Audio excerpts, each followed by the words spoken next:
I'm not. Pause until like 7:10.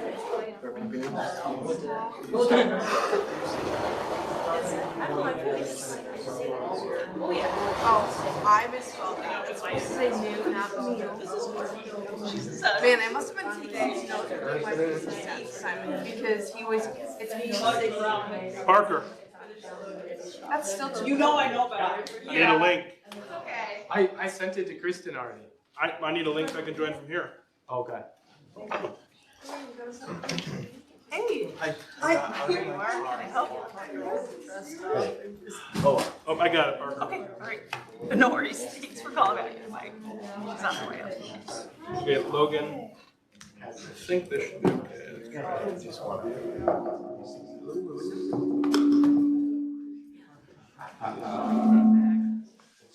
Oh, That's okay. Hello. Oh, I think we don't have feedback. Okay. Got it. It should be. It should Learn, hang on. or James. how's your shirt? You can look here. You guys, it wasn't in my.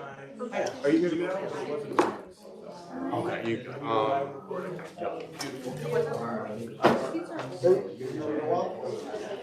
Okay. Yeah. All right. Thank you.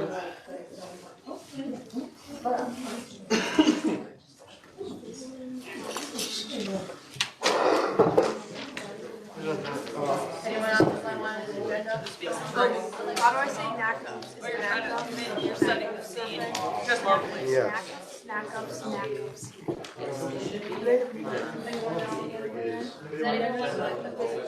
Second thing is.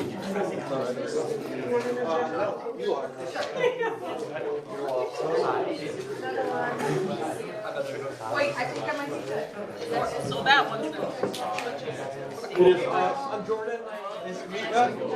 Congrats. I'm good. I had it. Oh, yeah. No worries. You said you wanted Logan. I gave it.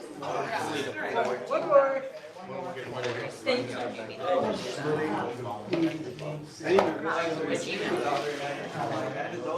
Either, Bradley. And the only one that. Seated. I was like driving up. The package. Yeah, who's there?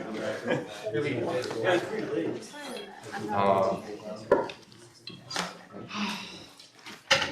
No, I do so. I did break my practice.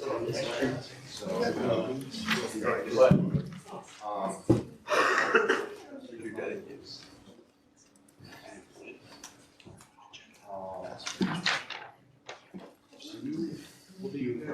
Hey, Dad, can we get the code for a bit longer? Thank you for the reminder. Please, everybody, make sure you check on it before we get started here.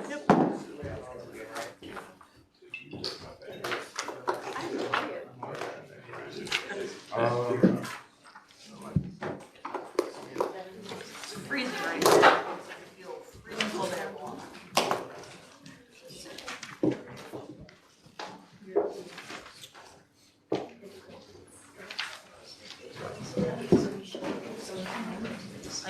So Kristen just texted me.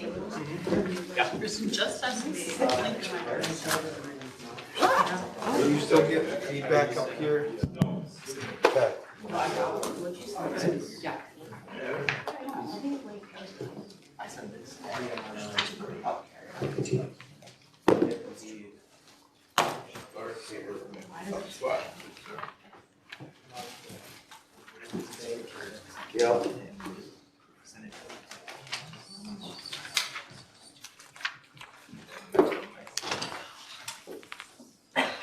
It's like, it's so, like, WebEx, it's so stupid.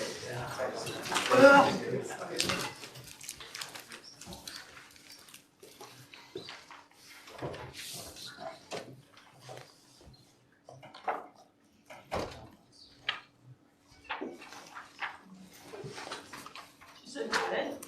Thanks. Sorry. Hey everyone, just quick note before we start. Isaiah's still out. He's in a plane. He's probably right about like Missouri or Kansas right now. With that being said, it's kind of 7:01. I call the session of Whitewater Student Government to order. Please rise to the pledge of allegiance. Pledge allegiance To the flag of the United States of America and to the republic for which it stands, one nation, under God, indivisible, with liberty and justice for all. Alrighty, Madam Clerk, if you would, whenever you're ready, call the roll. Senator Brzezowski, Present. Senator Carter, President. Senator Irwin, Present. Senator Giannetti, Present. Senator Gulick, Present. Senator Lang, Present. Senator Liebert, Present. Senator Majors, Present. Senator Monroe, Present. Senator Jukis, Present. Senator Kunzel, Present. Senator Brunel, Present. Senator Liebert, Present. Senator Reyes, Present. Senator Schmidt, Present. Senator Schrocknagel, Present. Senator Thompson, Present. Senator Vanderheide, Present. Senator Wheaton, Present. Senator Wilson. Alright, with that, we're a little bit out of order today, starting with guest speakers and Terry Tamburello, who is the Executive Director of University Housing.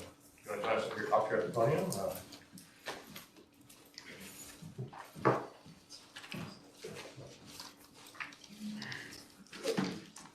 Hey, Jared, I'll give you that. You like to wander.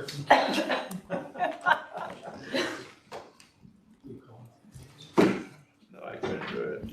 Well, good afternoon or good evening. How's everyone doing today? Good. And thank you to Doug and whoever else is responsible for calling up my slides. First, before I get started, I just want to give a quick thanks for the invite. I always love coming here. This is one of my favorite sandboxes. Shared governance holds a close place in my heart and always will, so I appreciate it. So Orrin asked me to come speak about the students that were in lounges in that entire lounge process. And so I do have some figures to share and some information. This was up to date as of this morning. 11 a.m. actually, as of this morning. So we have 107 students who are still in lounges. We opened at about 127 students in lounges. We have sent a survey to all lounge students and asking them a couple questions, very brief questions, very specific around once space becomes available, if they wanted to move out of the lounges or remain in the lounges for the rest of the semester. And if they did want to move out, did they want to stay with any current roommates they might have as a pair? And we had a 64% return rate, which was 78 out of the 121 students that we surveyed. 63% of those who responded indicated they wanted to stay, which is 49 out of the 121. And then we had 37% indicated that they wanted to leave, which is 29. Now the additional percentage that did not respond, one could infer that them not responding indicated that they were fine staying, at least for now. So our priority has always been for students who have indicated they want to move out. That's who we are addressing first, and that's why you've seen our number declining every week. So we are reaching out to them, letting them know that we have a space. Sometimes they want to stay, but only if they, or they want to move out, but only if they can stay in their building or even floor. Sometimes it's been whatever space you have, and we really leave it up for the student. Those that want to remain, then they know that they are welcome to remain in their lounge for the rest of the semester. And I should go back because that's a new topic. Oh, well, I was really good at that. Someone smarter than me might have to go back 2 slides. Sorry about that. I think it's actually in the bottom left-hand corner. So before I continue, any questions about lounges? I know I went really quick, but that is our lounge information. Yes, Orrin. Can you share, are these lounges something new that our university is doing? Has these been done historically? Yep, so we move into this expanded version of occupancy when we need to. The last time we've been in lounges in Whitewater was 2016. However, from about 2005 to 2016, we were in lounges regularly. Not every single week, or excuse me, not every single year, but regularly. So it's been a while since we've had the occupancy that high, but it's not our first rodeo in lounges. Other questions about lounges? What buildings are the lounges in? So, with almost good accuracy, because I don't really know who we moved out over the weekend, we had students in lounges in every building except for Maingan and Pulliam and Erie Fricker. The reasons being in Erie Fricker is Erie Fricker doesn't have lounges. Right? They have the link that kind of serves as that common area space. What we did in Wells, we only put students in the even floor lounges and left students out of the odd floor lounges. So we had half the lounges available to the residents who needed that common space. And then in the other buildings, we initially first filled even floors, and as we needed to, we filled the odd floors, but we always kept first floor vacant. So every single building had at least one open lounge. Senator Dooley? Do you foresee students having to be in lounges in the upcoming years? In the upcoming years? It's a very good question. It's pretty early for me to predict our occupancy, but if our enrollment looks like it did this fall, then yes, I do. But if our enrollment it goes down a little bit, or at least our occupancy, then no, I don't. If you have more, if your enrollment is going to continue to go up, how are you going to compensate the growing enrollment? Are you going to turn makeshift lounges into makeshift rooms with a wall divider into it, or add another section to the dorm and make future construction projects to the housing developments to keep up with demand? Sure, so let me answer the first part of that question. If we believe that we're gonna be in lounges for quite a while, we will look at some more permanent modifications we can make in those rooms that will add to the student experience.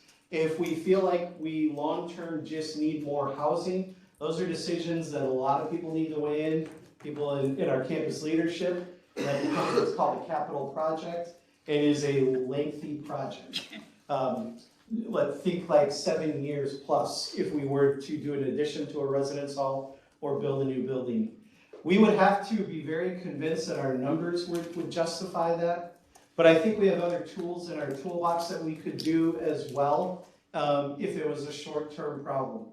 For example, we could look at a very small amount of releases for sophomores who wanted to live off campus if we needed to.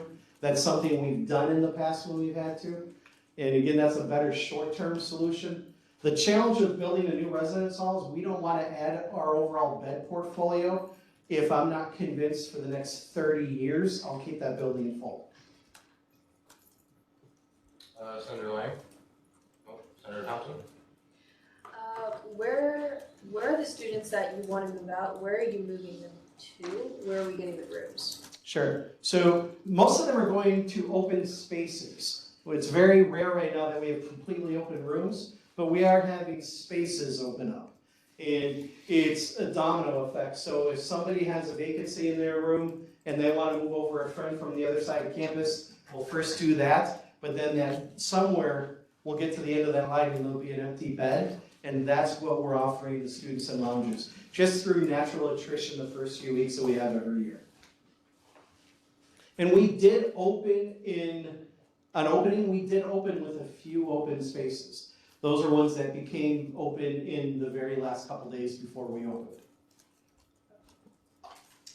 Senator Schrock? As someone who lives in a lounge and I voted to stay, should I be worried that this discussion might turn to we all get moved from lounges to the other rooms, or are we going to be fine? So the university and housing is committed for you to stay in those lounges this semester. Just for the semester? That's what we're committed to, and then we have quite a bit of natural attrition in the spring semester. We'll have approximately 200 residence hall students graduate in December, and we'll also have some students that just don't return to campus, plus we'll have some new students entering. So once we have a better idea of what our occupancy is gonna look at second semester, then we'll make those kinds of decisions. And it'll also depend on how many students are still in lounges at that point. But if we have a lot of comfortable space, then, and we can give the residents of the building their lounges back and their common spaces, that's something that we'll have to discuss. But right now, we're committed to having students stay in those spaces through the end of the semester. So if you get down to the point where you used up all of these newly open beds, all the newly open beds, as Tricia mentioned, and there's still students in lounges who want to leave the lounge, is there a plan for them?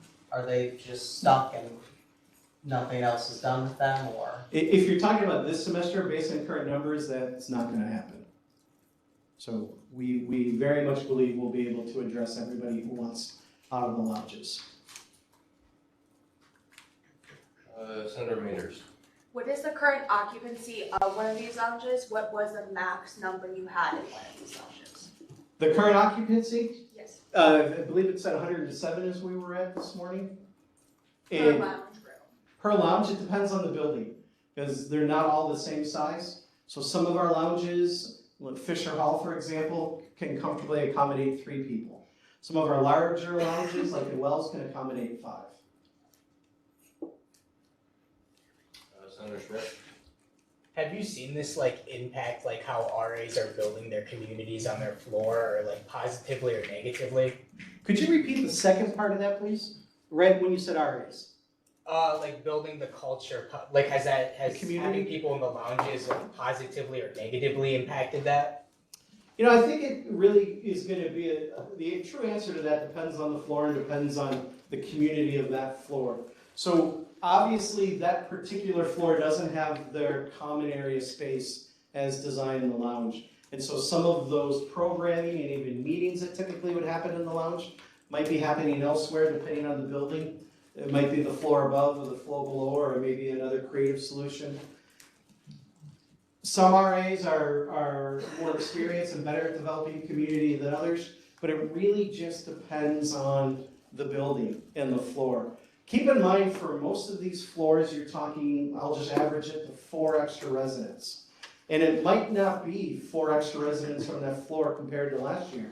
All it would take with that particular floor to have 2 more singles than this current year, and the occupancy is the same. Senator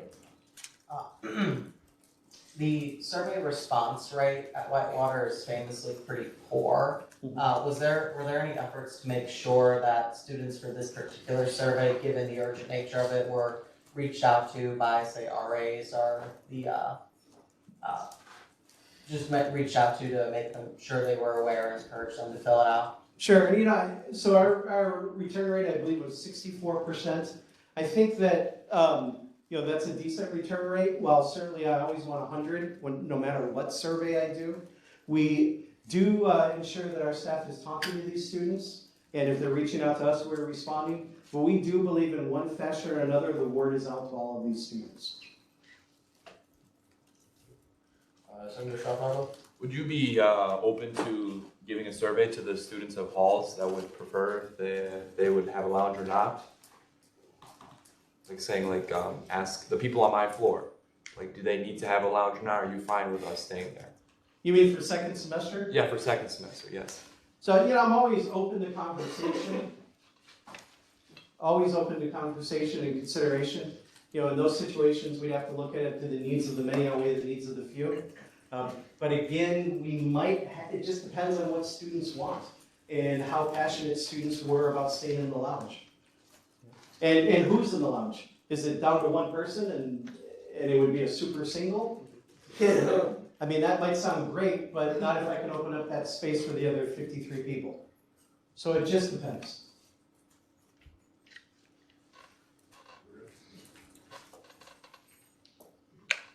Okay, or you want me to stop? I don't know how much time I had, or can I go to that last slide? If you got more time. Okay. All right, so this has nothing to do with lounges, but it's an initiative that I thought this group would be interested in.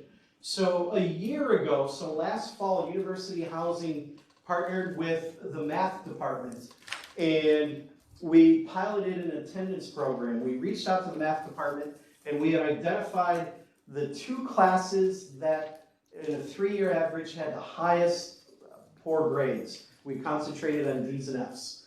And we reached out to those course instructors and said, typically you do what's called a care team referral, often when someone's missed 3 classes or more. However, it could take a while in the semester, it could take several weeks for somebody to accrue 3 absences. And we believe that today's student forms their habits and their rituals and their routines a little bit faster. And so we said at the first missed absence, even if it's the very first day, if you reach out to us and inform us of that, we will have a housing staff member, sometimes the complex director, sometimes the assistant complex director, sometimes the RA, go and talk to that student about the importance of attendance and the importance of going to class. And so we did that last year, and we had what we felt was really strong success. Out of the students that we had that intervention with, we only had 6 students miss a second class or more. So the recidivism there was 6, which was pretty encouraging. So in working with the Student Success Council, we approached this year, well, all this work was done last year, second semester, but we approached FYE about moving this to New Student Seminar and working with all of New Student Seminar and doing the same thing. Instead of that 3rd absence, and since New Student Seminar meets once a week, that 3rd absence could really be deep into the semester. At your first missed absence, we did that intervention. And so as of last Friday, September 26th, we had completed we received 257 attendance alerts. 216 of them were handled by housing staff. The rest were handled by the FYE team and peer mentors. That means the others were off-campus students. 186 of those were from New Student Seminar. Now, something I thought was really cool is before we could reach out to them, the math department reached out to us this summer and said, hey, we're going to continue that, right? And we said, absolutely. And so you see the math numbers there as well. We did 70 so far in math. In those 128 cases, the RA was able to talk with the student, either solve the issue, identify the issue, connect them to campus resources. In 13 of those incidents, the student had planned to drop the course or withdraw, and the RA was able to refer them to their academic advisor. And then in 33 cases, the RA was unable to connect with the student, and in those instances, the complex director was tagged in, and the complex director doesn't stop until they connect with that student. So again, we wanted to share that because we're really excited about this this attendance initiative. I don't know how this does have a positive impact on retention, and it's something the University of Housing is committed to continuing and excited to partner with academics in this. Question? When you are making an attendance initiative, how do you approach this? I mean, it's the student's choice whether to attend a class or not. I don't really. How do you make sure and approach it because the student is paying to be there? I don't really. Sure. So if your question, so we certainly just didn't send the staff in there without tools and some training about how to approach these conversations. And the conversation isn't centered around I'm directing you with authority I don't have to attend class. It's to see, is there a compelling reason you're not going to class? Is it, as you may have inferred, they just chose not to that day, or is there a more compelling issue that we can assist with? But also make sure they understand the importance of going to class, right? And class attendance, in-person attendance for your in-person classes, nationally has been identified as one of the major contributors to student success. And so we believe that intervention is critical to support student retention and to support student success. But you're right, if the student says, yeah, I'm fully aware, everything's fine, life is great, I just didn't feel like going, we remind them the importance, we remind them of their resources, and we hope that we thank them and hope they have a great rest of their day. Senator Irwin. So you could already have a good bit of data gathering and analysis already going for the project. How much more data are you gathering? Like, are you identifying the common reasons why students don't attend class, which strategies work the best from the RAs, that sort of thing? That's a great question, and so I'm not going to be able to answer it, but I'm going to tell you the next steps. I guess maybe that is an answer. So what's really neat about this initiative, and as someone who is an administrator, I have to tell you, whenever your department has an initiative that the campus decides to operationalize, that's an incredibly powerful and wonderful thing. And so what I mean by that is the university has decided to form a work group. I don't know if it's going to be a committee or a task force, but there is a work group comprised of several individuals on campus, and only one or two from housing. They're going to take a hard look at this and analyze the data, analyze the recidivism rate, probably analyze the persistence to the next year for those students, and then look at what's the next steps in evolving this to make it an even larger, bigger program. So yes, the university is going to continue to work with us and see how successful it was and learn what we didn't know this first year doing it on such a large scale, and then implementing it for next year so it's even more impactful. Great question, thank you for that. Senator Schmidt.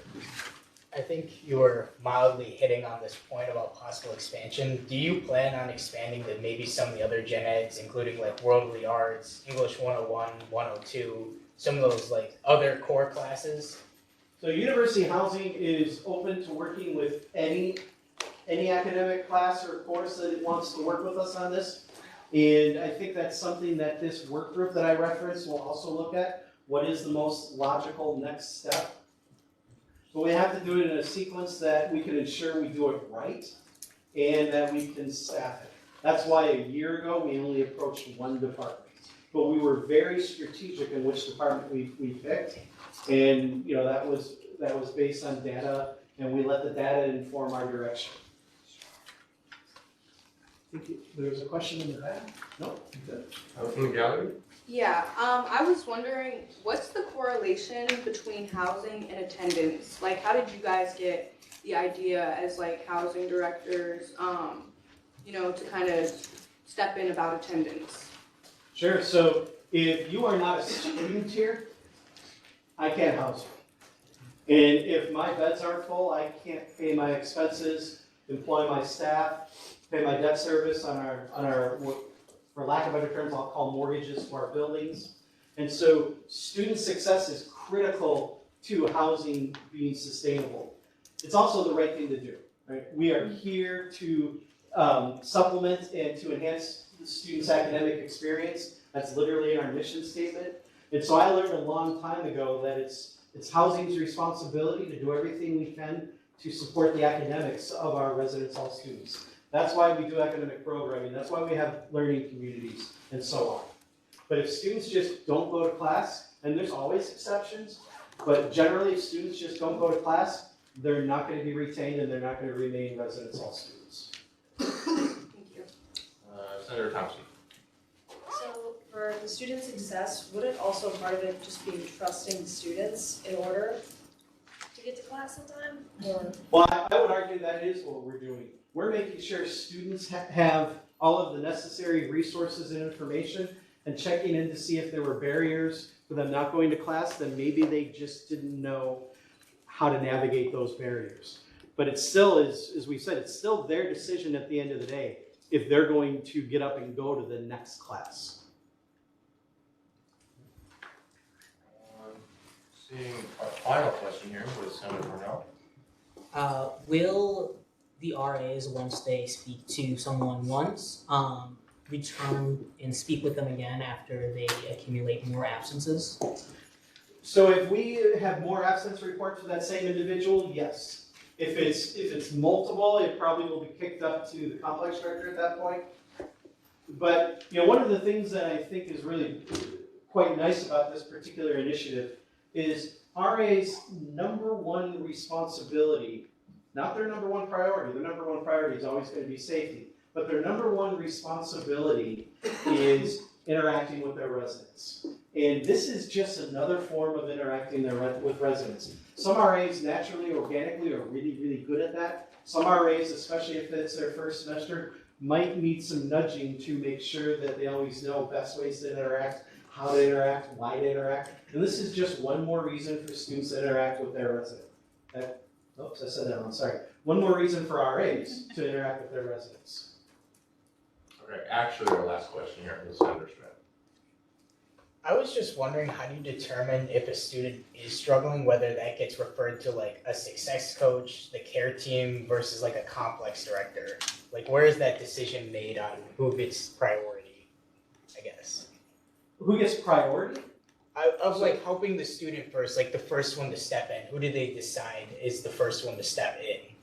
So RAs report information to their supervisor, and their supervisors are trained what to do with that information.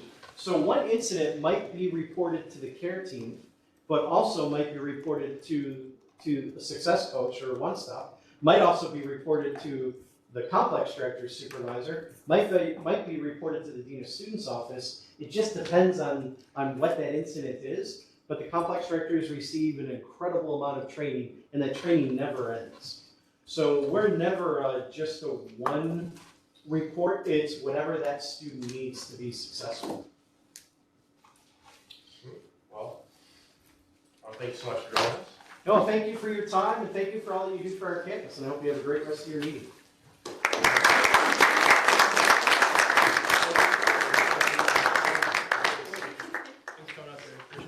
Alright, we're going to go back into order with special order, starting with the appointment to one Drummond District seat. Is there anyone here in the gallery interested in one Drummond District seat? Seeing none, we'll move into the appointment to two off-campus district seats. Is there anyone in the gallery interested in two off-campus district seats? Seeing none, move into the appointment to two Rocky County district seats. Is there anyone in the gallery interested in one of those? Seeing none, move into the appointment to two at-large seats. Is anyone in the gallery interested? You have two. If you want to join us up here and tell the president your first and last name.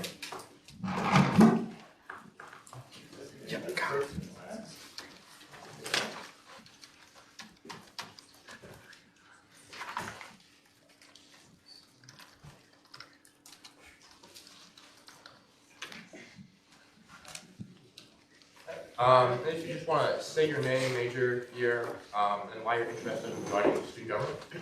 I'm Zanaya Richardson. I'm a freshman and an international business major. I'm excited to join student government to get involved with my community and make a difference. My name is Max Marty. I'm a legal studies poli-sci major. I am excited to join student government because I am Warhawk Bull and deeply excited for student government. You'll start, Max. Okay, we're going to do questions on just alternate between the two of you. I'm going to start. Is there any questions? So Nick, do you want to do an introduction to the individuals? Typically they have like a couple minutes to tell us about themselves. That was what just happened. It was just the brief for the normal. Okay. Oh, we're moving into questions. Alright, Senator Ponzel, first question. Describe your leadership style in one word and explain why. Disciplined. I am disciplined because I am in 8 clubs and I'm making sure I manage my time to maintain those 8 clubs. With me showing up to every single meeting, putting in every single work, never stopping, never triumphing. And furthermore, I wake up at 4 a.m. to run every morning, no matter what.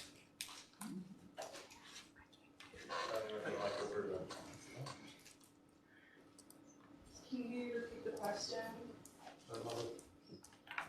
Yes, if you had to explain your leadership, or choose one word to explain your leadership style and why. Okay, I would choose the word collaborative because I think the best ideas come from the intersection of great ideas. Just a reminder, I forgot to say this earlier, questions must be asked to both candidates, cannot be targeted. Senator Reyes. If you were a tool in a toolbox, what tool would you be? Okay, so I've had time to think about this question, and ultimately, I think I'm gonna say a flashlight, because I like to look at the bigger picture and that's impossible to do in the dark.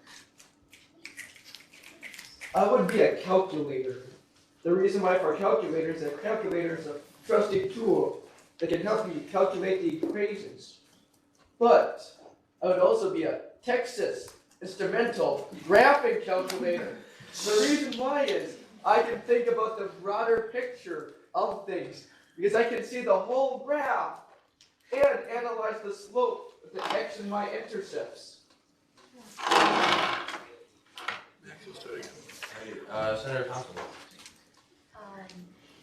If you were appointed, how would you connect with your student body?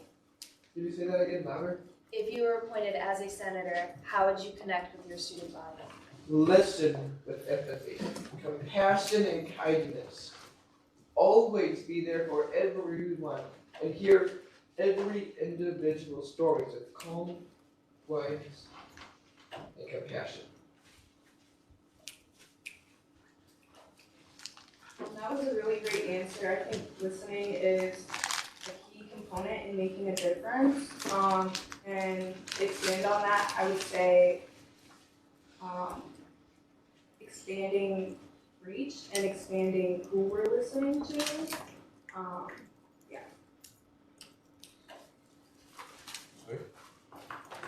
Senator Monroe. What do you do, like, what do you do when you try to, like, overcome failure in your life or, like, reach a point where you need to overcome something? That's a good question. I think the most important part is being able to reflect and do that in a compassionate way with yourself. Understand, where the challenge is and go at it from a place of kindness.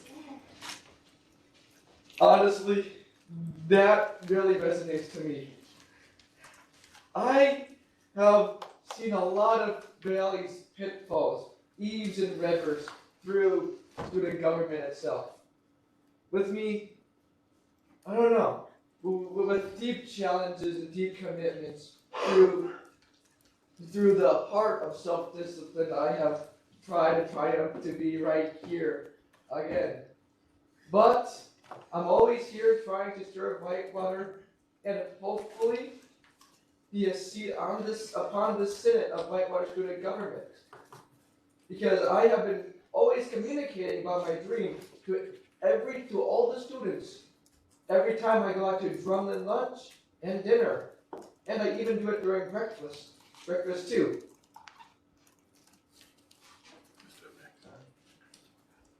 Senator Owen. What is one issue you hope to tackle if you're appointed? I would hope to tackle the campus Wi-Fi. We really need campus Wi-Fi. In fact, the housing director and try to get campus Wi-Fi better for the campus housing a little bit. If we have to figure out how to identify the problem, if we need to buy more routers, know how much, and know how to and talk to the experts who know how to deal with technology and Wi-Fi issues, so we may have a better grasp on technology for our campus. Can we repeat the question? What is one issue you hope to tackle if you're appointed? I would say involvement. I think that's something that I'm trying to prioritize for myself this year, just because I think it makes a big difference in engagement, and that spreads into academics. So I would try to get more students involved. Senator Bueller. What are some experiences that will make you a good candidate for WSG that you have had in your past? I worked all throughout high school in customer service and sales. I did an HR internship, and I think the most important things that I learned from that is the importance of connecting with people and understanding people and learning what you can from that. Yeah, I think that's what I would bring to student government. I would try to learn as much as I can and apply that knowledge wherever it fits best. The experiences that I have gained was my Eagle Scout project of planting over 2,000 plants and over raising $1,400. Furthermore, I worked as a camp counselor at summer camps where I had to communicate to scouts attending at camp counselor. And what I did was I was a dishwasher at Sugar Creek Bible Camp. That experience has made me transition into going to work at the Soleil Land House as a dishwasher. But at the Soleil Land House, I gotta have the gift of socializing with people, knowing what makes New Glarus, my town, special. All right, with our final question here, we'll go to Senator Lang. What does student government mean to you? Student government means to help the students, to represent what the students need first. Put the students before myself. Understand and have empathy for the students as well.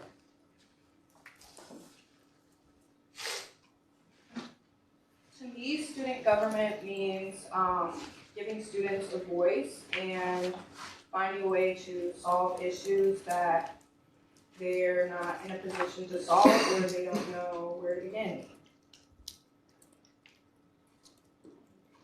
Can you say your name one more time? I'm Zanaya Richardson. Max Marty. All right, the clerk is gonna hand out little pieces of paper. Thank you both. I don't think you both are. You can write one name, you can write two names, you can write abstain if you would like, you can write nay. Any questions on how to vote?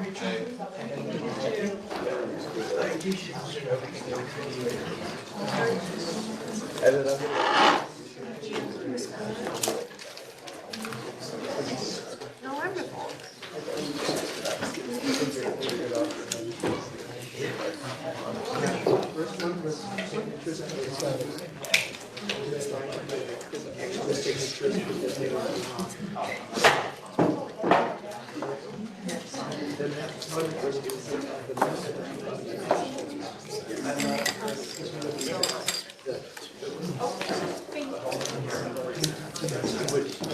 Hey, Logan.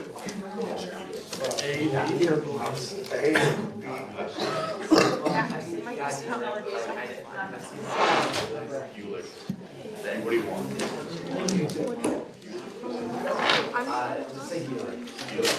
What are you talking about? The minutes.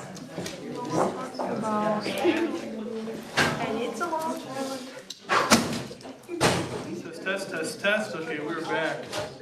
Speaker. Okay. That's right. Yeah.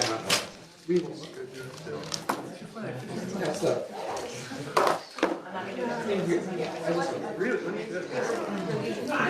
just hope that we maintain our friendship. Just like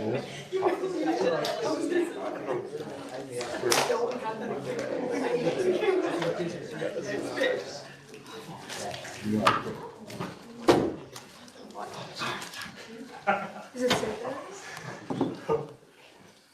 It was a typo. It's not a typo. at the very. I'm gonna delete that. I just typed that. I just spelled that. Would you do camp counselor? Is that okay? So is that Bible camp, religious camp? Then we went to Ed Bryant Scout Reservation. Do you know David Strassner? David Strassner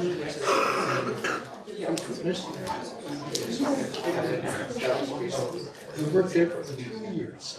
Then we went to Sugar Creek Bible Camp for 1 year. Last summer. It's all fine. What's your job?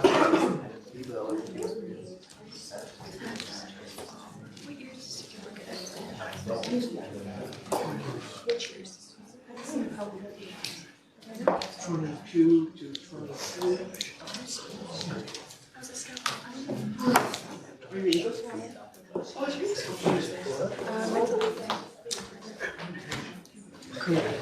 Oh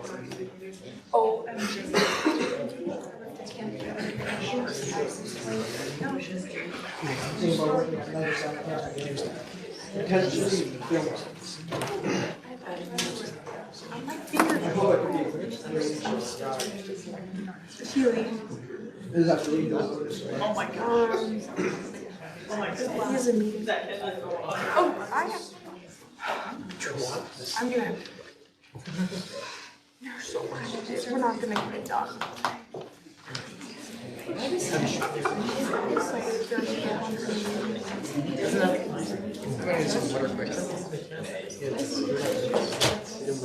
a vote of 17 to 8 to 1, I want to congratulate Ms. Richardson on being elected the next Senator of the Whitewater Student Government.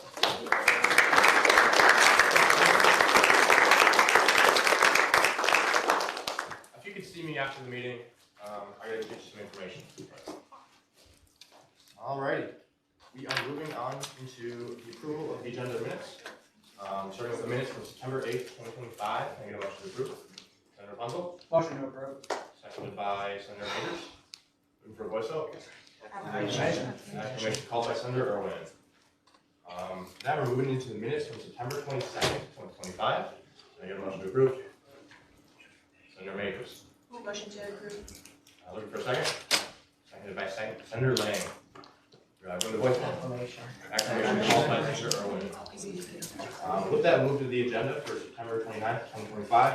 I'll ask for unanimous consent to amend the minutes from September 21st, 2025 to the minutes from September 22nd, 2025, and to strike Devin Cooper homecoming.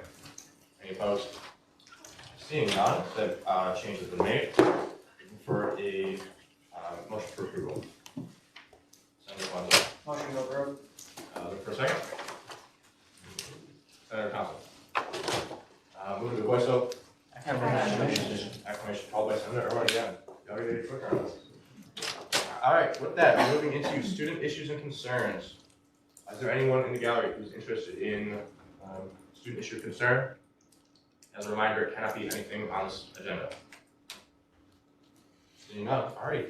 We're into reports, starting with the external committee reports, the Chancellor's Committee on Veterans and Service Member Success. If you just want to stand up at your seat for reports here. Alright, so this report was supposed to be given last week due to extenuating circumstances. It was not able to be given, so we met 2 weeks ago on Wednesday. Long story short, very quick meeting, discussed upcoming side events for Veterans Week, and then adjourned the meeting. We'll be meeting again this Wednesday. Are there any questions for Senator Bundle? Senator Majors. You mentioned Veterans Week. When is that? Yes, November 10th to the 15th. Any other questions? Seeing none, we'll move to the report of the Warhawk Dining Advisory Committee. Senator Wheaton. Alrighty, this is gonna be a long one, so bear with me, but we have a lot of updates from this past summer. So we started off the meeting with an introduction from Fabio, who is the UC Assistant Director of Business and Dining Services, and he likes to start off the new committee meetings each semester with its purpose and our purpose as committee members. So we established that right away, and we jumped into updates of the NACF's results survey, which was done last spring. So NACF's is the National Association of College and University Food Services. So everything we do here at Whitewater through dining is done under student data. So dining does everything that they do to support the students through this data, while also respecting the contract's health and financial understandings.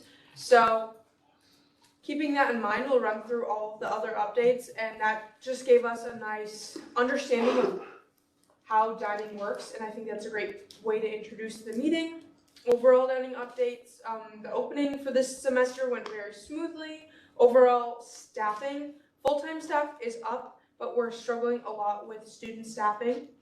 There's a new sustainability intern, and their big focus is currently on plate waste. So tonight, actually in Esker, they did a demo where all of the waste was placed into buckets, so students can see the waste that is being left behind and not eaten. And this is still a valid concern, which was carried on from last semester. Our current focus is also to educate and inform students on sustainability. There is a new marketing intern as well, and their focus is on tabling this October to help spread the word with the NACF survey, as well as the Voice Division survey, which again are ways to get student input to compare ourselves to other universities and where we need to see the most improvement and how we can change things up. There are new electronic food labels in Esker and Drumlin. They automatically update with what's being made in each of the All You Care to Eat locations. I saw them on Friday. They're quite neat. There's also new electronic menu screens in the All You Care to Eat locations as well as in Willie's, which currently display the Dine on Campus website, which was updated and revamped this past summer. Ike Schaefer is using the reuse past lunch boxes, which is focusing on sustainability for this location and has a 97% return rate with the to-go boxes. I forget the number, but last year they saw anywhere from 40 to 50 lunch boxes used a day. Now we're up in the 200s to 500s depending on the day. So really great to see those resources actually being used. It took a while to get them, so we're glad to see them being used. A lot, if not all, operations were reviewed this summer. So phase 1 of the Down Under is completed. Phase 2 will start when the furniture and games arrive. In Drumlin, they reevaluated their stations. So there's a new performance circle, which is to show and educate about portions and nutritional goals. This is geared towards athletes and their needs, but it's welcome for anyone to eat and learn. Global Eats was added in Drumlin as well, which is featuring little bites to explore global flavors. At Esker, they're working through some staffing issues currently, and overall, All You Care to Eat dining location allergy updates. It used to be split, but now all waffle mixes, including waffle irons, are all gluten-free because there would be times where the original one is being used, and so students would go and use the gluten-free one with normal waffle mix. So to just make it universal, it's all gluten-free to ensure that for students, and they're still working on efforts and looking into ways to ensure students with allergies safe, enjoyable meals. Retail locations have a few updates as well. There are new menu items throughout the locations. There was a price update, so some prices had to rise over the summer at the retail location, so a place like Willie's or the Market, and this is due to current product costs and comparable markets.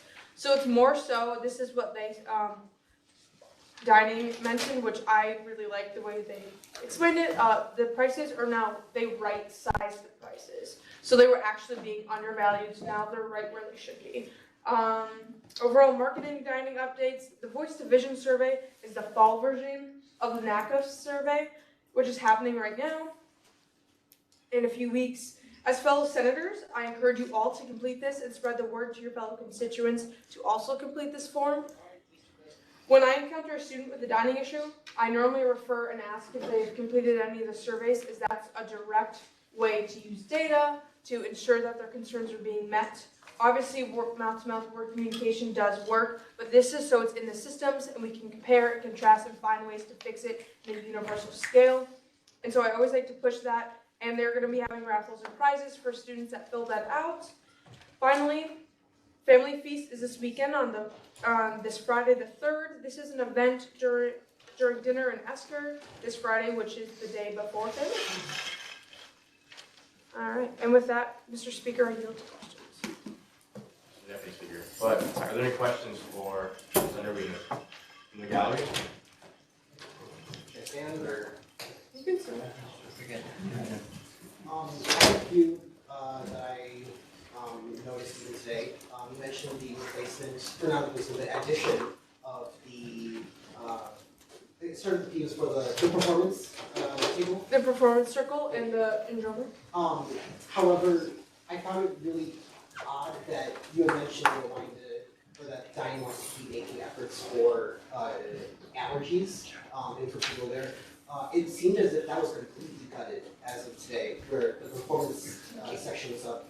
No station seemed to be offering the usual offering of allergy, like mass allergy friendly meals. I also wanted to raise some concerns with, we see these price increases, of course, dining is a corporation, they have to make money somehow. And one of those ways is also the bulk drinks that are offered in those retail locations. Even then, upscaling them to be making profit is not a competitive strategy, because someone can go online, especially at the membership free shipping, that's $20 compared to the roughly $50 that they're asking for the 24 favorites.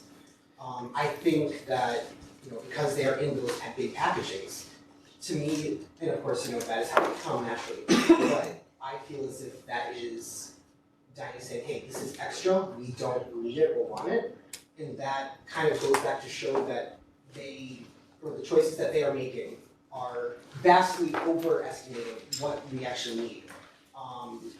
Going back to that first point that you mentioned about the sustainability, great. I genuinely love reuse pass. I'm not going to sit here and complain the whole time. I don't want to interrupt. Can you frame it in the form of a question?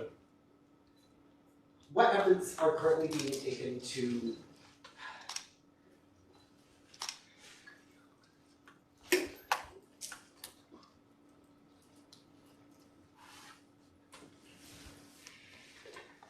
what is the focus on us as students versus taking an introspection on dining and being able to resolve the situations that could be because of their mistakes and errors in the process, be it the sustainability, whereas with the services being put on us, which are great, versus the issues that could be there and food waste that is from their facilities. Yeah, that's a great question. We talked a lot about sustainability. I would even argue to say half the meeting, which was, 3 hours? Or 2? Oops. 2 hours focused on this. So there's a lot of ways that dining, especially the staff, are taking to control this. So like I said today, they're showing students what their waste looks like by displaying it in buckets rather than on the conveyor belt so students can see the waste. They're also encouraging you to take smaller portions. That's why some stations are portions served to you to show you that you can always come back for more, but we're only going to give you, like the Global Bites, they're small little tastes. So if you want more, you're more than welcome to come back. But it's taking that step. Additionally, they are giving meals that are left over that were not the leftover food from the end of the periods are being brought to the Warhawk pantry, and students can go and grab a pre-made meal. So leftover meatloaf or pizza, things like that are being brought to the Warhawk pantry where students can go and get a reusable meal to bring home. I would like to also yield to President Bradley. President Bradley? I'd add that when we look at the cases of beverages in the markets, that's a perfect example. Dining heard from students they wanted these cases where they can buy more beverages than just the one. Dining was not marking up the beverages. You have to keep in mind the university has a contract with Pepsi, and so Pepsi set those prices for us to sell at. Dining was trying to help with what students wanted. They're not hearing that. That's a bad look, and so on Friday, we as a group decided that they're going to stop doing that. As it is, students might feel as you described. So I'd say dining is listening. They're listening much better than others in the past. We have a great company on contract right now who really is doing their best. I would also like to add to that, when I think of dining, especially at those retail locations, I myself get a little shocked when I see some prices.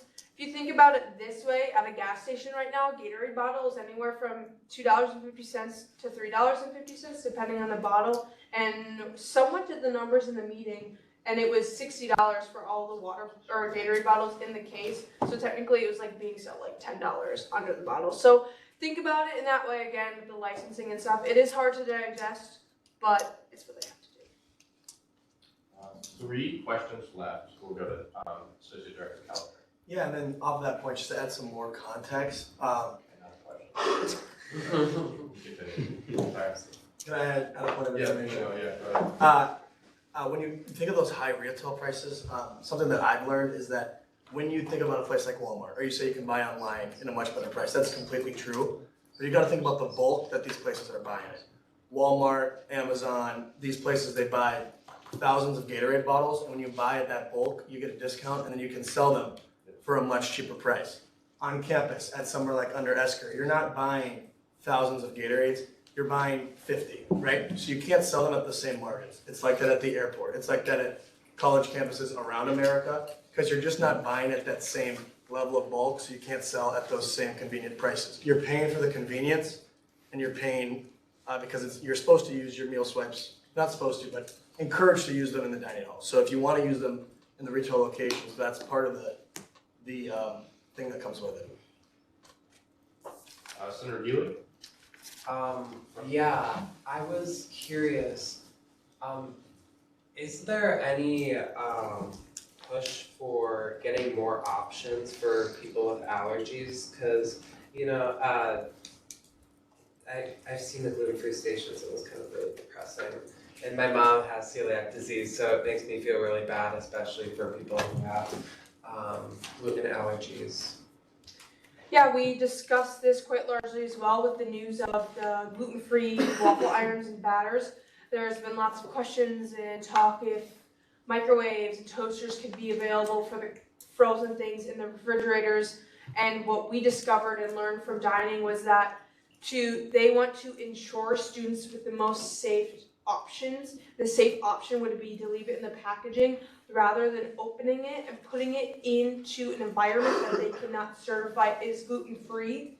Because, excuse me, there's nowhere to plug in the toasters or the microwaves and put it in a gluten-free certified area. You can't put it behind the Delicious Without an Esker, because not everything there is gluten-free, and there's other allergens that could go into that toaster. So they're really trying to figure out and brainstorm and navigate those areas, and they're trying to increase that. They've also been running into issues with students who aren't gluten-free taking those products. So they're dealing with a bunch of different things right now, and they are trying their best. That's why they switched to the irons, the new irons. I would just give it a little bit more time there. The sustainability and the allergies are something they're definitely working on. That's why Delicious Without was revamped as well, and same thing with Truman. I'd like to say that for some Bradley if I could. Yeah, I'd add that they made it very, very, very clear that this is a priority of theirs. They're meeting several times a week. One of the ideas that was thrown out is, can we let students rent toasters and things like that? What we're seeing is people aren't being respectful of gluten-containing toasters or whatnot, and gluten-free. So they're just not comfortable putting out what we're calling a gluten-free toaster. Somebody uses an item that has gluten in it. Now it's no longer a gluten-free toaster. I don't know if anybody here knows. You can't really just wash a toaster. Typically it goes poorly. So it's garbage. They get rid of it, or they move it to a location that needs just a regular toaster, and then they have to buy a new one. So it's getting very expensive for them as well. But they are looking at lots of different options. I imagine we'll have some kind of follow-up here within the next couple of weeks, and the directors of student affairs are working very closely in that process as well. Senator Bueller, did you have a follow-up? Or? I did, but then All right, sweet. Senator German. Could you go a bit more into the process between the price resizing as you described it? Like, did it begin with them going over their allotted budget for purchasing food and that alerted them to an issue and then they investigated, or? So I would like to just clarify, it's price right sizing. So they fixed the prices because they were under it. So like President Bradley mentioned about the contract. So we have contracts with other food vendors. They sell us money here. We were going under. And what was brought up specifically about this in the meeting is when our past, do you want me to yield to you, President Bradley? Okay, I'm going to actually yield to President Bradley to make sure the information is relayed correctly. I'm going to speak on my experiences when I was the director of student affairs. We had a company on dining contract who was not making money. It was not a sustainable business model. But at the end of the day was really interested, in my opinion, in re-winning the bid, and therefore did a price drop on lots of items. So decided to lose even more money in the hopes of pleasing students and folks on campus, try and win the contract back. They did not. So they left Chartwell's in an interesting position because everybody was used to items below market value. And so when Chartwell's came in, they put those prices back at that mark when they right-sized it. It felt like things were the prices were being jacked up, when really they were lowered to the ground under the previous company. So that's what Emily means when she says price right-sizing. It's undoing some things that were done by the previous company. A lot of that transition is things are being used and they overlap, and so it's making sure that now everything is priced where it should be. This is a clarifying question. So Chartwell's was experiencing a loss of money because prices were too low. Like there were issues, budgetary issues? No, that's not what I said. It was, the previous company was, under the old contract, they lowered the prices significantly, and so when Chartwell's came in and raised the prices, because they're smart people, they realized that prices had to be raised, or they too would be losing and hemorrhaging money. When they made that transition, that's when folks realized, but it's a longer process, it's still going on. They didn't just want to slap full-blown, hey, all the prices are right-sized now. That would be quite a significant jump. We can probably go back and pull some data to see how cheap items were. I believe last time when I was Director of Student Affairs, we were concerned because prices were essentially cut in half. It was a very drastic measures. I think it was a little bit of getting desperate for the contract. It was a Hail Mary. It did not work, and so it left Chartwell's in an interesting position where they're trying to get the prices back to where they can continue to make money. As they are a company, if they're not making money, things are going to go well for us as students, right? So I hope that answers the question.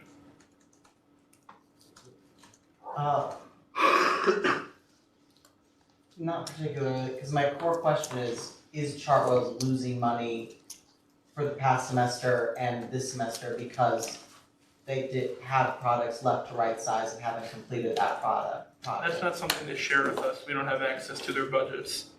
It's something I can have the directors push at for you to try and get an answer. I would appreciate that, thank you.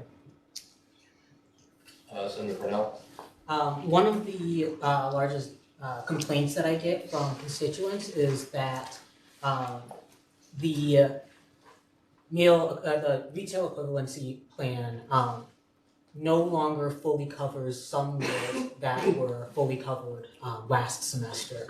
Is there a plan to increase the amount allotted to the retail equivalency swipe to make it so that they are further compensated for the increase in meal prices? Okay, so this is what I'm gonna say to that. There's a few pieces. One, at the moment, from my understanding, probably not, but I would like everyone to think, and this is what I like to tell constituents when they ask me, if you think about it, because I went to Urberts and Gerberts this weekend, Subway's kids meals are currently $10 and change.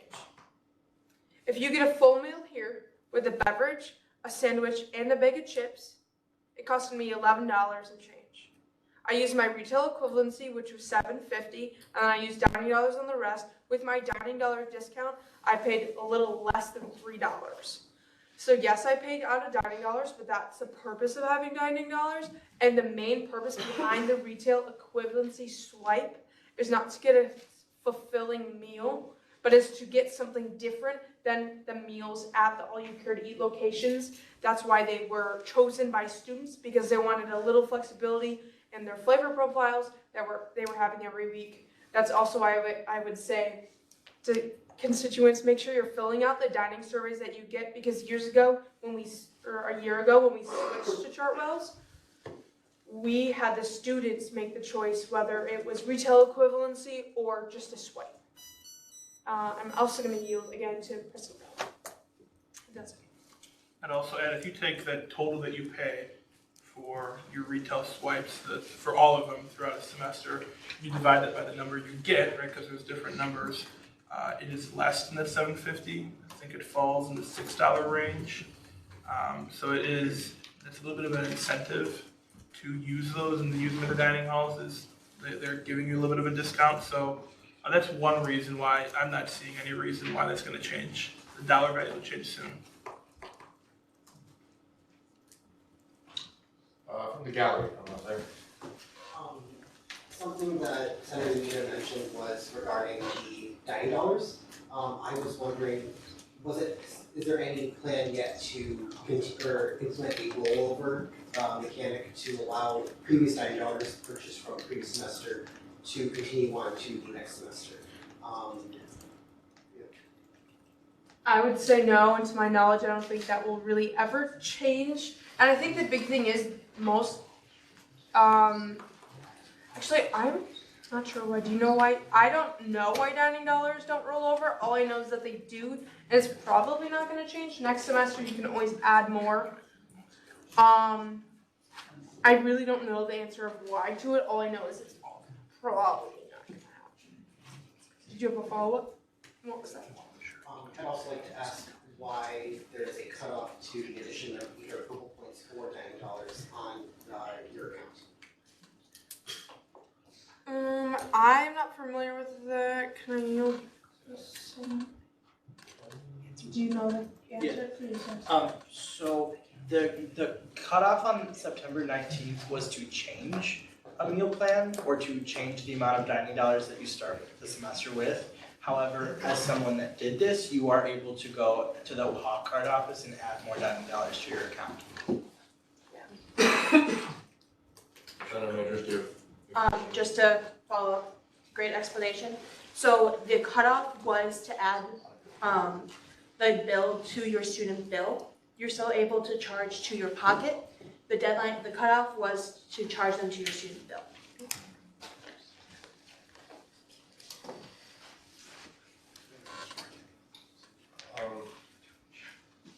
Otherwise, I'm able to take questions after the meeting as well. Yeah, I think we hit our 3 last questions, so if you have any further questions, I would encourage you to email Senator Wheatman with those, or one of the other attendees to that meeting, or one of our subject matter experts to the Student Affairs. We are going to go a little out of order, again, to new business, starting with R 25-2602, establishing the 6th day of October 2025 as Cerebral Palsy Awareness Day. President Bradley and Director Smith, you have the floor.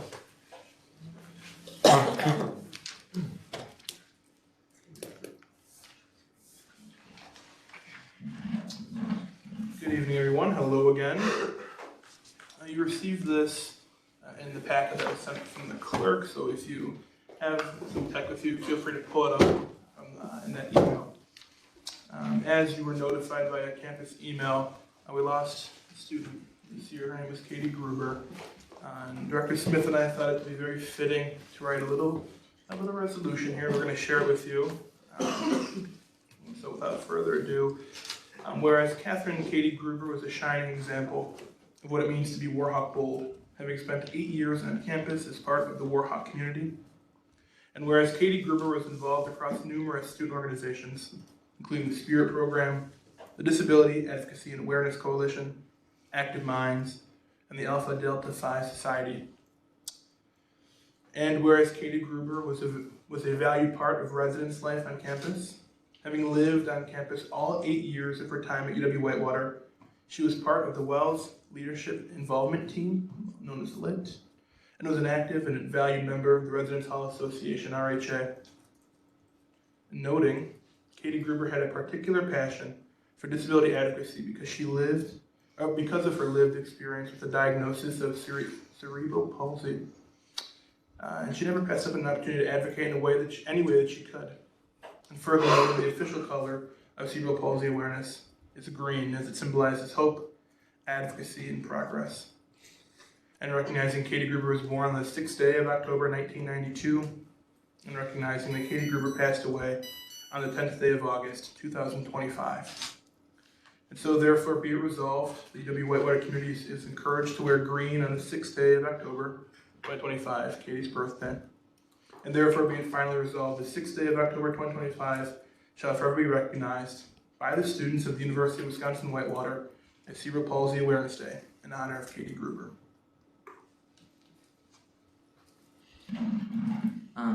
For those of you who don't know, Katie was a very good friend of mine. I used to be part of RHA back when it was a governing body, very similar to our own.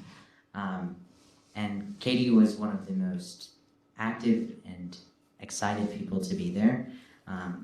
And I think that seeing everybody wearing green on her birthday would probably be the #1 thing she could ask for. So thank you for listening, and we yield to questions. Are there any questions from the gallery? Where do you get green if you, or where can I buy green? Walmart is probably your best bet. Stickers too. And there will be stickers for Katie as well.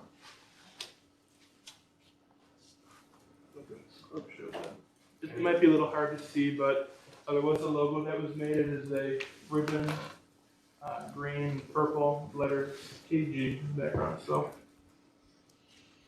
Are there any other questions from the gallery again? Paula? Could we possibly make T-shirts to sell at the gift store at the for this day coming up? We can talk about it, the custom shop. Any student can make one shirt if they want to. So if you want a shirt with that logo, we can totally work with you to work on that. I'd add that there's also a committee that's gotten together to help plan some things. So those are the folks who are doing the stickers and whatnot. So there is a group kind of brainstorming what we can do. Okay. Any further questions? Seeing none, move into content changes. Are there any content changes on this legislation?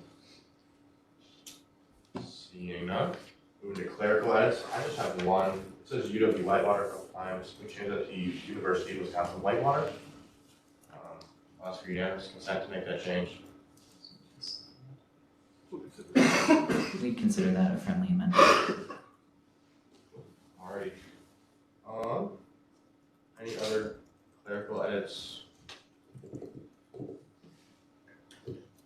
Beautiful bill. You're in discussion on the bill. Are there any discussion, further discussion, Senator Regan? I would just like to say it was beautifully written. I never had a conversation with Katie, but I've seen her around Whitewater and in the Connection Center, and as someone who has a lot of friends with this disease, it's a beautiful way to represent her life, and I will be honored to attend this day, the memorial next week, and continue to honor this day. I think it's a great thing to do. I'm just going to add what Senator Wheaton is referring to. There is a memorial next week in the Memory Gardens right next to the Young. We'll start around 5:30ish, somewhere in there we'll get going. So you all know it is going to be a mandatory event for e-board, so there will be some folks there if you want to swing on by. It'll end right at 7. So I've already spoken with the speaker, and he knows that folks might be running over from that. But I encourage you all to join us at that event as well, where we will be presenting this legislation should it pass.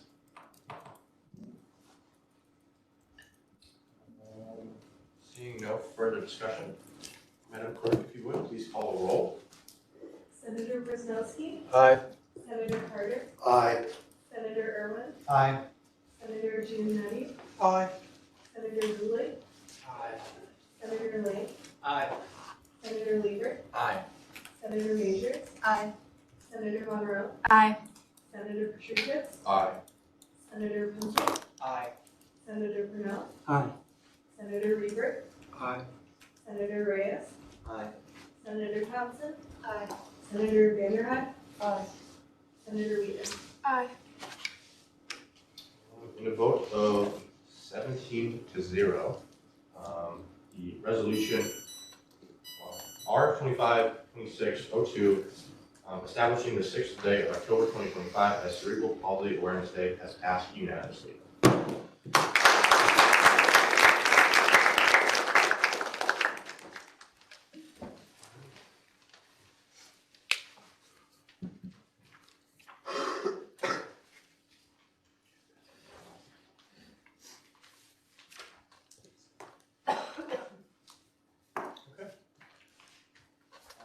move back into order. Communications Committee, Senator Thompson. So we met today before our meeting, and Senator Lang successfully created and posted a day in the life TikTok. And during the meeting, we brainstormed some ideas for future TikToks. Some are planned to be done tonight, and some at our next meeting. Senator Monroe will also be doing her day in the life TikTok, which we're expected to have posted by next week. And we will aim for at least making 2 TikToks as a group as senators. Are there any questions? I have one. Do we have any other day in the lives of any other senators? Not yet, but we do. Yes, we do. Parliamentarian? Yeah. We're waiting now. Point of information, we actually do have another day in the life besides Senator Monroe, Blake Irwin as well, so. Round of applause for that. Yes. We should be expecting it within 2 weeks, so everyone, get ready. Any other questions? Seeing none, we'll move into the Student Affairs Committee report. Senator Lang. I apologize in advance. We have a little bit of a lengthy report. It was our first meeting. This past Monday, on 9/22, the Student Affairs Committee met for the first time this semester. Tuesday, yes, sorry. Our first order of business was the election of a vice chair and a secretary, to which Senator Carter was elected vice chair and I was elected secretary. Following that, we had a brief discussion about what the committee's focus this semester will be. We had a form that we were supposed to fill out afterwards, which I believe will be discussed at this next upcoming meeting. Some things to note is that the student affairs directors continued their 2-on-1 meeting this past week. And then we delved deeper into some specific issues from housing. A little bit of the information that Director Tamburello discussed earlier about the students living in lounges.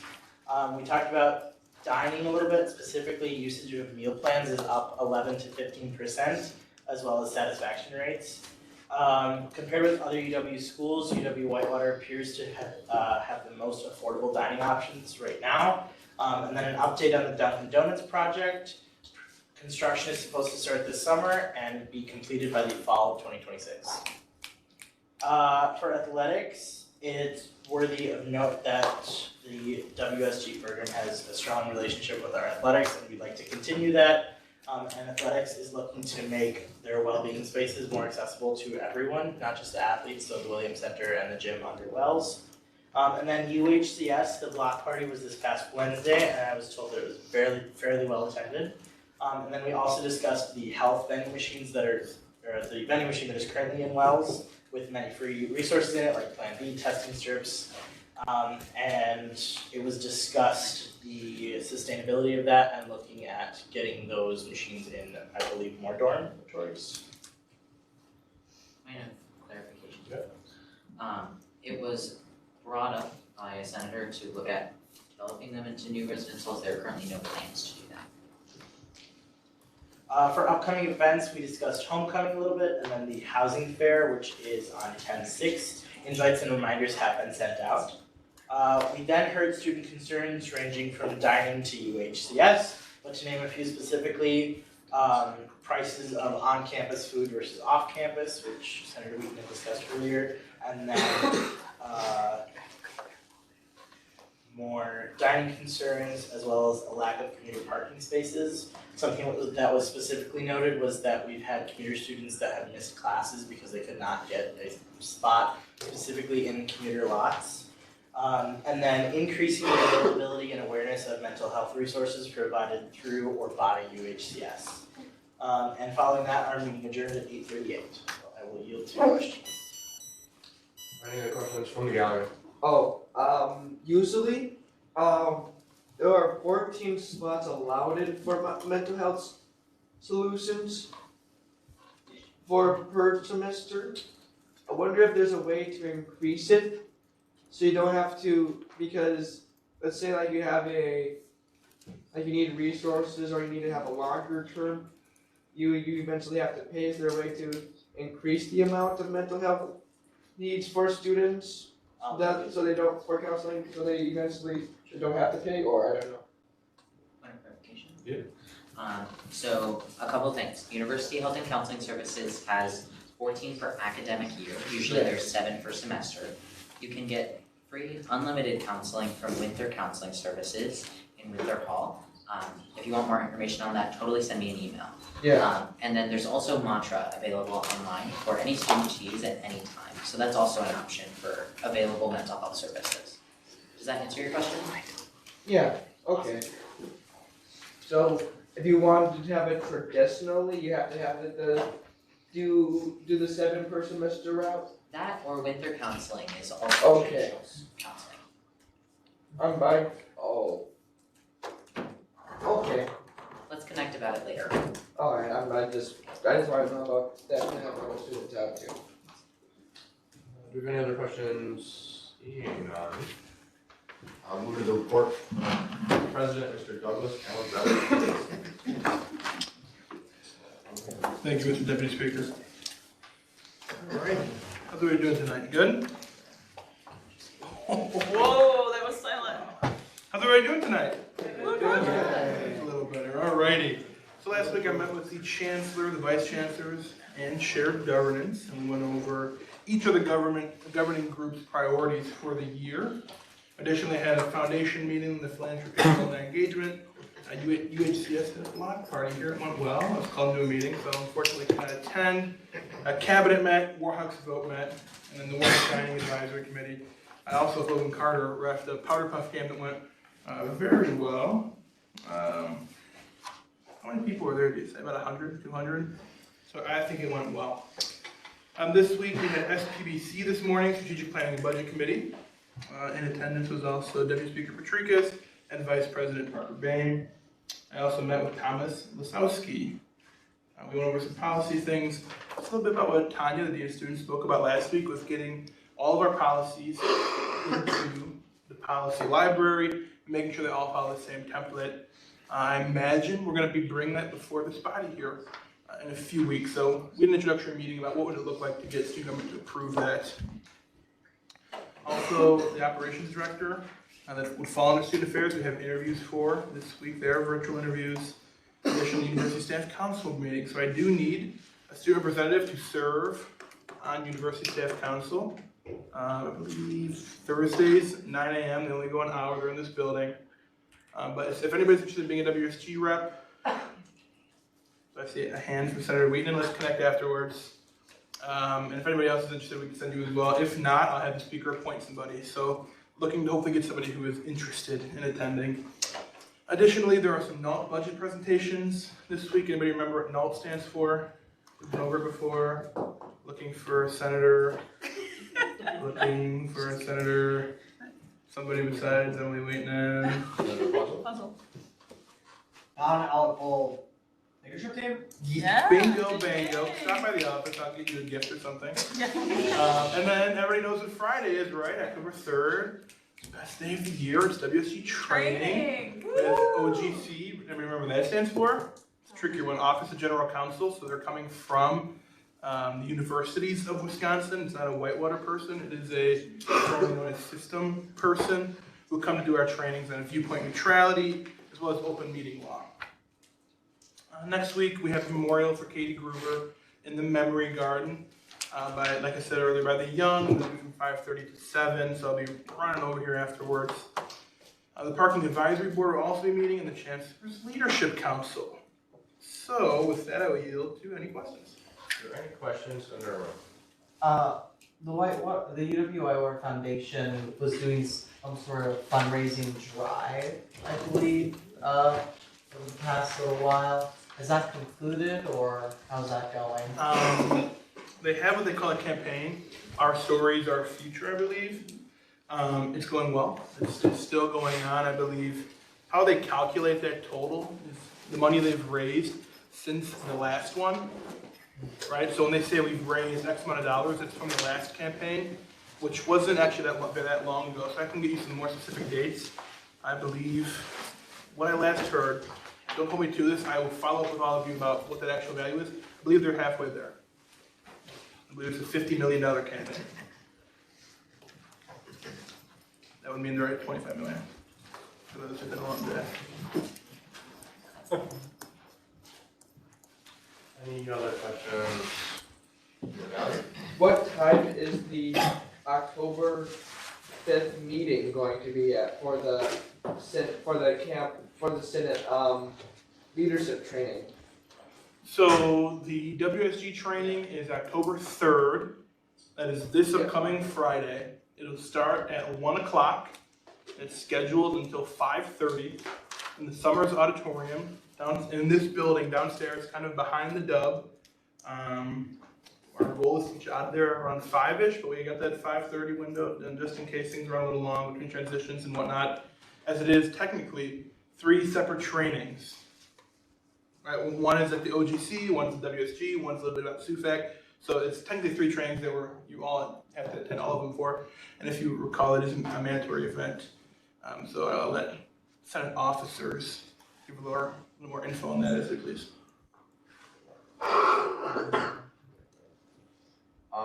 Does anyone have any questions about training? I will take them in my report. Or see me after. Are there any other questions about President Bradley's report?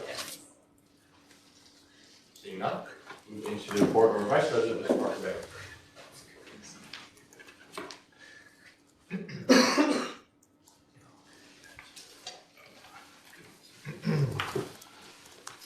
Hi everybody. So last week I encouraged you to look over a few things I was working on, but for this week we have cabinet as normal, more NALT deliberations going on. I'll be meeting with Directors Linneman, Gross, and Kelleher for one-on-ones this week. I'll be meeting with Senator Lang this week. Thank you. We'll be communicating about outreach, especially with our lit organizations around campus. So if you are in another organization on campus and are looking to collab more with WSG, please come see me after, and we'd love to chat. So with that, we have a new face in the room tonight. Eric, if I'm not mistaken. Excellent. This is Eric over here. He's part of the Royal Purple crew, just taking a couple of pictures. As President Bradley and I have an interview with them later on this week. If you have any questions about that, feel free to see either of us after. And then I also had the opportunity to attend SPBC this morning as well. And with that, I'll yield to my report. Any questions for the President? Seeing none, we will move into the report of the Deputy Supervisor, Ms. Jen Doty. Thank you, Mr. Deputy Speaker. Please, the Deputy Speaker will answer your questions, but please make sure that you prioritize your time with our training on October, this Friday. Sorry, I'm just going to say the 3rd. I want it to be a different day. I'm so sorry. I know. Yeah, it's right in front of me. It's a giant. Yeah, it's a giant. So sorry about that. I'll be spending quite a bit of time tomorrow and next week with my NALT friends working on that allocation process for you. And we will provide some overview in my report next week about the process that we'll be doing with NALT, as well as I'm sure we'll get some update on the SUFAC process. But the piece of information that I'd like you to have this week, because that's what I've been trying to do, and trying to not look at the camera and feel like a total dork. So thanks for putting up with the bad content. No, it's just like you can't polish certain things. But one of the things that I wanted to share with you is, as the WSG is an open space, it's imperative that in that space we are obviously a welcoming organization that makes eye contact with people, invites them in, and makes sure that we're not saying things in a way that is offensive to people that you may not know. It's one thing to be having a conversation, and Doug and I may be disagreeing or talking about issues in a conversation, right? But when that spreads over and can be interpreted or heard in the WCC or by someone walking in, it makes it not a space where students come with sometimes very sensitive issues. So I would just encourage all of you to continue the good work that you've been doing in that space. Keep each other if people are being inappropriate, but it's imperative that this body remains accessible to all the students at UW-Whitewater. And with that, Mr. Deputy Speaker, I will yield to questions. Are there any questions? Seeing none, we are on the report of our Director of Academic Affairs, Ms. Andrew Redford. Hi everyone, happy Monday. So last week I had a meeting with Jason Yankee and Matt Vick, who are two of the deans here, at the university. And then I also had a discussion with Heather, who is our registrar, about the withdrawal process and trying to make that more seamless for students. This week, I'll be attending Faculty Senate. I have a discussion with Eric Lepp regarding Catalyst, some ideas there. And then I have SUFAC and no. And with that, I yield to any questions. Any questions? Seeing none. With the report of our Director of Student Affairs, Mr. Horstman. Hey y'all, I'm just going to talk about two quick things. The first thing is to remember to complete the training that we spoke about last week by the Senate training this Friday if you are able. If you are not able, please just fill out the other part of that form that I asked you all to fill out when you complete. And then the other thing I have is a highlight of a new office resource that we have. How many of you have seen this just kind of chilling in the office thus far? Okay. This is an overdose response kit. I promise there's more things on my computer. It's not just an empty bag. There's one of these in the executive office in the student affairs cabinet. It's right behind all pictures of my face. In the Senate office, this is by emergency response paper. The bright lime green paper that's towards the back of the office on the cabinet, hard to miss. It's just right there, very visible for you to use. In this resource, a bunch of instructions about how to use the different things in this resource. A CPR mask, fentanyl testing strips, and xylazine testing strips, which is, this one should be a new name to you. It's growing in surrounding counties, so it's just something to be mindful of. There's Dispose RX, which is a way that people can safely dispose of their prescription medications, and quite notably, 2 things of Narcan in each container. If you have any questions about how to use any of these things, I encourage you to read the instructions in your office hours, or reach out to me with questions, but otherwise, I will yield to any questions. Any questions, Senator Lang? Are these going to be readily available around campus? So there is Narcan readily available around campus generally. There are fentanyl testing strips available in the wellness vending machine we spoke about that's in Wells. There are also these testing strips and such available at the city municipal building. Beyond that, the student affairs team will be working on kind of a mental health drive in November, and we're hoping to partner with Delaware County Health and Human Services. They've actually agreed to come and table and hand these out for free to students.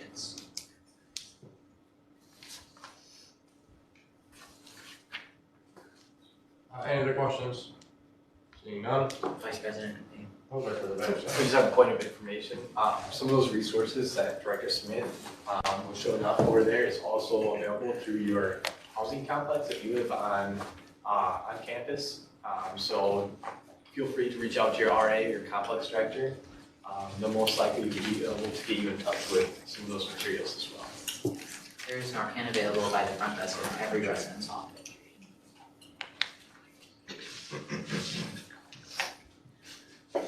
Okay, now another question. Moving on to the report of our Director of Communications, Ms. Paige Lindman. Good evening, y'all. So last week, I met with my committee, had a PR meeting with President Bradley, did that video with Senator Lang, which if you all follow the Instagram, hopefully you do. You would have seen the video. This week, I'll be meeting with my committee, which we did today, designing more Instagram posts for the upcoming voting events in October and the housing fair, which is on next Monday, October 6th. I'll also be having my one-on-one with Vice President Bain, doing a collab video with Senator Lynn Rowe, day in the life, brainstorming some more TikTok trend ideas for our platform, and having a one-on-one with Clerk West. And with that, I yield to any questions. Any questions? Okay, seeing none, moving to the report of our WSG clerk, Ms. AJ West. Hi, last week, a few things, but the elections committee met, and President Bradley became the vice chair and Director Smith as secretary. Then this week, also a couple random things going on, trying to fix the website, because a lot of our pictures disappeared on it. And I'm going to work on getting all the internal community stuff uploaded on it and updated and whatnot. One main thing is that we have a mailbox outside the door now. Not sure if you've seen it, thanks to President Bradley. So if you do signatures or you complete your election packet or whatnot, and I'm not present or like it's a physical copy and you don't have it online, feel free to put it in the mailbox as a key for it. And I also printed off some more Senate election packets and they're on the table, but you're also welcome to print out your own copies. So with that, I yield. Any questions? Senator? Clerk West, is it true that it is very helpful to you if everyone who gave a committee report tonight sends you the content of their committee report? Yes, that's very true. And you can do that with the committee form.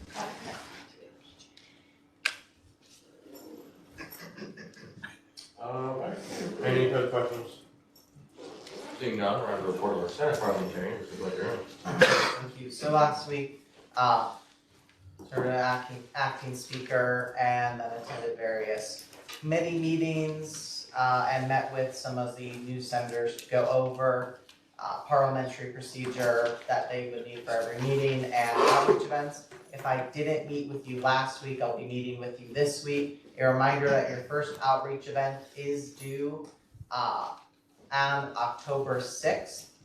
If you're a new senator appointed since the semester began and I haven't met with you yet, don't worry about that deadline.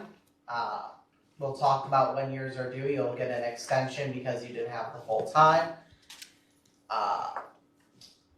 So yeah, if you do the 5 meaningful questions or 5 meaningful conversations with a constituent for your outreach events, the questions for those are in the guidelines I sent out, so please just type those out and then email them to me.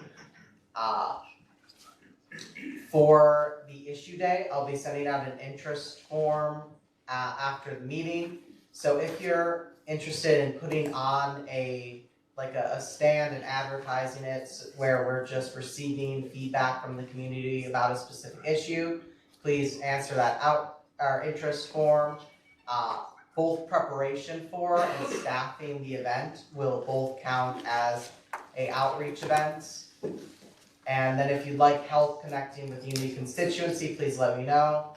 And of course, if you have any other ideas of things that you think might qualify as an outreach event, reach out so we can talk about them and see if that fills the requirements. There's already been a number of good ideas tossed around by some of the new senators I've been meeting with.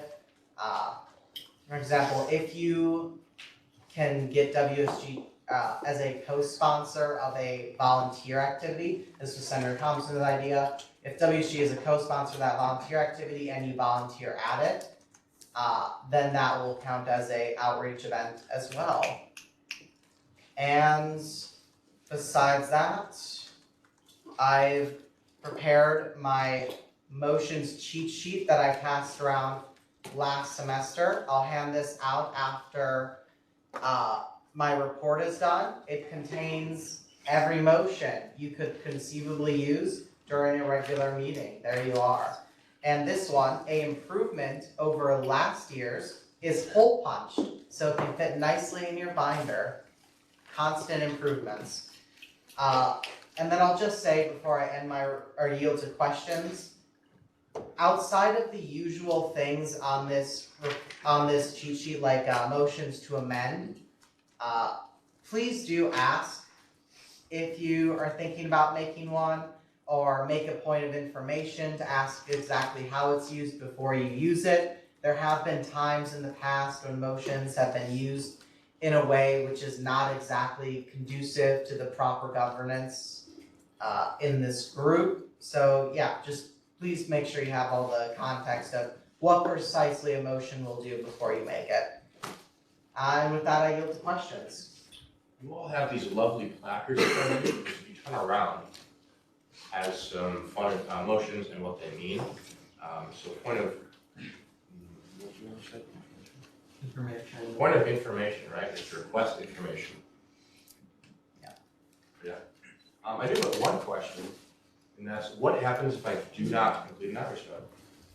Well, that is an excellent question. If you do not complete an outreach event by the deadline, and then I will send a list of those who haven't completed them over to the deputy speaker who will assign unexcused absences based on that. And an accumulation of 4 unexcused absences would result in removal from the Senate. That said, if you don't have it done by October 6th, but have a plan for what you're going to do, I'll give you a 1-week extension so you have time to implement that plan. So just please contact me before the due date, which is October 6th. Any other questions? Senator Lieber? Point of information. So could you get creative with this event and just like have it as like a listening session where constituents could come to you and ask you questions and you could ask them? Answer them, sorry. So anything could be an outreach event as long as we have a chance to talk about it before you do it. With that one, we need to set a threshold for how many students would have to attend the listening session in order for it to be considered a success. And we'll say that listening session doesn't, yeah. Okay. Thank you. Senator Purnell. Will this upcoming interest topic day be, will it count for the upcoming outreach that is due on the 6th? Yes. If you sign up, if you say you're interested in the upcoming issue day, then that'll count for your October 6th one. If I could, I'd also like to mention that you don't have to do each one of them after the deadline of the last one. You can do all 3 all at once if you want. Senator Bryan. Are you open to renaming the issue day? I'm concerned that issue day might present the wrong message.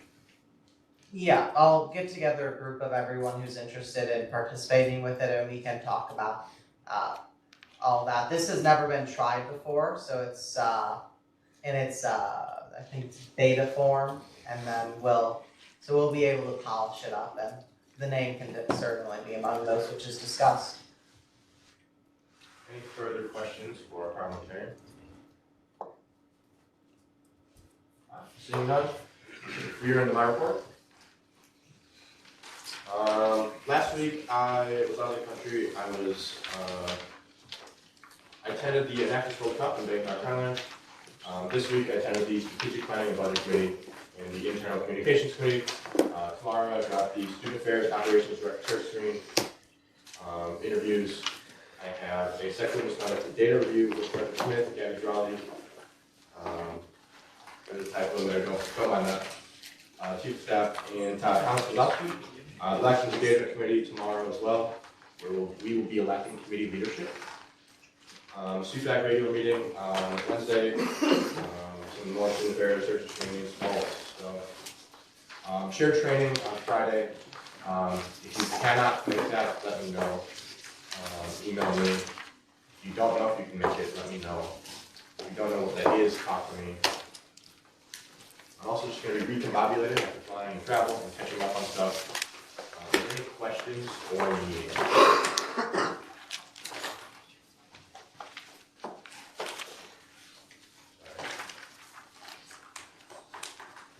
just want to give a special thanks here to Director Smith and Associate Director Gross, who, without their great endeavors this morning, this meeting would not be possible. As they came to pick me up from the airport, leaving Whitewater at 3 a.m. Their actions are, they are the backbone of the student body. I was no part. Yeah. Any other questions? Seeing none. Associate directors, Gross and Gallagher had to step out, but do read their reports as they did submit ones. We're on to unfinished business, which we have done of, and we're on to announcements. Are there any announcements in the room? Just a quick reminder that if you're interested in learning how to participate in the undergraduate homecoming activities, their meeting was tonight and next week, so you can definitely get some information by popping down 15 minutes ago we started. Summers Auditorium. Thank you. Director Riser. In the Academic Affairs Committee, please see me after the meeting. Thank you. Director Smith. If you're wanting to participate in homecoming on behalf of student government, wait, because that's where Gavin and Olivia went. There's a Healthy Mind survey from last week, Monday, in your email from Kristen Power that's open until October 20th, so please complete that if you have thoughts about mental health on campus. City Pride is this weekend, Saturday, at 10 a.m. at Lakefront Park. And KSIP is hosting a training about the red zone this week, Thursday at 7. My committee will be making a TikTok in the WSG office tonight after this meeting, and any other senator is more than welcome to join. Mr. Bradley? Director Lemon, is it true, I know it's not, it doesn't need to be a question, but is it true that the more senators there, the better? 100%. I would like to see everyone there, if possible. Could I have a representative go? Senator Bueller? What will be the content of this TikTok video? It's a surprise, I promise. It'll be fun, it'll be quick. Senator Carter? Just be safe this weekend, and if you're starting to get stuff, UHCS. Box. Senator Reber? So I'll make this quick, but tomorrow is National Day for Truth and Reconciliation, and it's kind of a new holiday or new thing that's becoming kind of a thing in the United States. It started in Canada. But the story is that you wear a red or an orange shirt on September 30th to remember the Native American children, people who lost their individuality and their culture inside of boarding schools. The reason you wear an orange shirt is because it stemmed back from a story, and the person who kind of started this got an orange shirt taken away on her first day of being in a boarding school, and it's just something that I think is really important. Get a lot of attention. Parliamentarian Irwin. Thank you. If I could elaborate just a bit on that, if you don't mind. These boarding schools were one of the most horrific periods in American history. Based on the technical definition of genocide, it was an attempted genocide of Native Americans, both in terms of erasure of culture, and that when they left, they literally weren't able to integrate back in their communities because they didn't even share a language, and in terms of sheer number of children who just died from mistreatment in the boarding schools. Once again, October 6th by the Senate meeting, either please have your outreach event done or have had a meeting with me where we talked about what you're going to do, or send me an email with a plan for what you're going to do.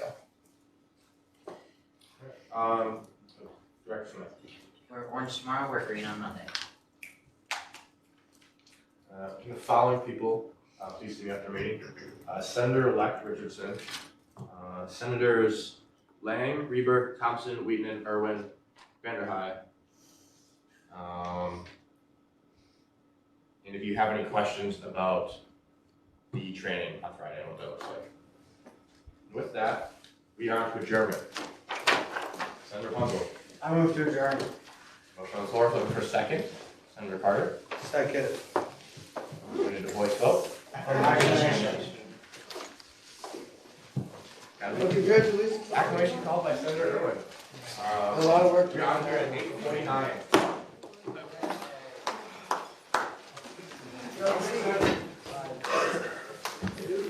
Hello there.